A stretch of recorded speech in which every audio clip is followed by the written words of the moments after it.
Hey cinema fans, welcome back to another movie review. Today we got the Super Mario Bros. Movie. And I have to say, this movie was really good. It was very well written, and the fast-paced action was very well done, especially at the final battle in Brooklyn. I love the visuals, the animation. I think that was the big steal of this film. It was very top-notch. I think the best they've ever done when it comes to visuals and animation.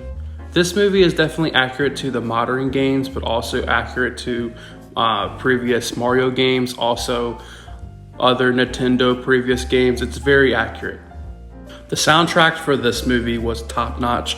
Honestly, if you know me and know about my reviews, one of my biggest things that the soundtrack or the score for a film, no matter if the film's good or not, has to be on the same level as the quality of the film.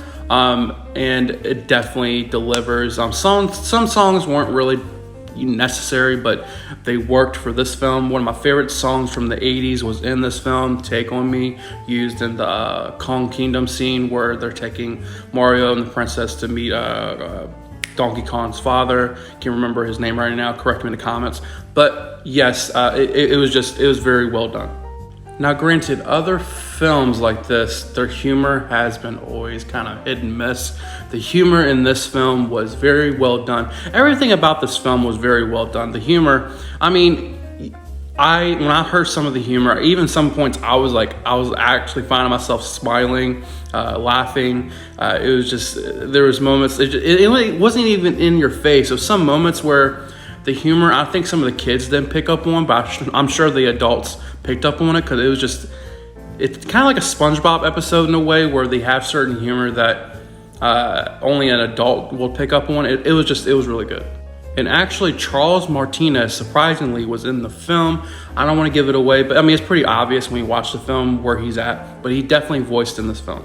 But one of the biggest takeaways for me in this film was that we got to see some of the backstory of Mario and Luigi, and also their family, which is really cool. Kind of call back to the old, I think it was the 80s Mario film. But it gave me this something about it. It was so nostalgic, but also it was kind of awesome. Because I feel like a lot of these video game films, they don't really take the time to really go into the history and lore of their main characters, and I think they did it very well. They do everything well done in this film, but I just love that we got to experience we took time in this film, even though the film was very short, but we took time to really get to build this bond relationship with Mario and Luigi's family, where it pays off at the end of the film. I do feel like this film could have added a bit more time to it, but that's just the smallest flaws I have for the film. I don't understand the Rotten Tomato score. Don't ever trust that at all. Even the audience score, don't trust that. Go into this film for the enjoyment and the experience. Trust me, you're going to love it. It's good. It's for all kids alike, for all ages.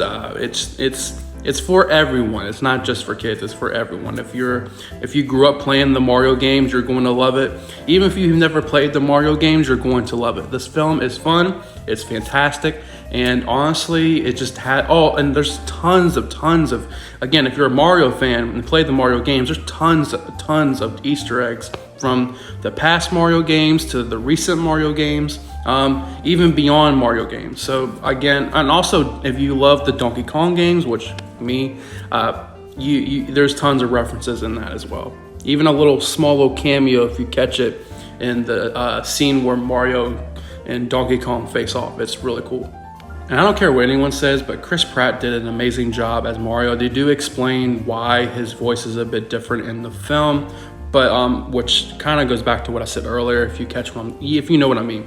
But also, the biggest star in this movie was Jack Black. I mean, obviously, but what he did with Bowser was just, bro, come on. Charlie Day did a great job as Luigi. We have a moment in this film where we get to see Luigi kind of go back, again, some of the Easter eggs, and nod to the past Mario and Luigi games with the Luigi Mansion thing, and it was just very well done. I loved it. It definitely sold me as a fan that played those games, and again, this is just a big love letter to those games all around. And I had seen a lot of people complain about Princess Peach and what she does in this film, how she's definitely accurate to her video game counterpart, but they definitely elevated her to being more than just a damsel in distress. It definitely, honestly, I think they did more work for this character than they did in the video games, in my opinion. But I really did enjoy Peach in this game, and also the relationship between Mario and Peach. They did that very well. They sold it very well. I do believe them actually falling in love if they did. And I just overall, this whole, I'm going on forever, but my main thing is I really did enjoy this movie. It definitely broke, for me, it definitely broke the curse for video game movies. It just, even though I love the Sonic movies, they're very good. The Last of Us did its thing, but this film did something more than those other films couldn't. I'm very excited for if they do a sequel. But besides all that, here's my rating. I will give it a solid 8.8 out of 10, and that is my rating, and this is my review. Well, that was my review of the Super Mario Bros. Movie. Thank you for watching, and follow for more.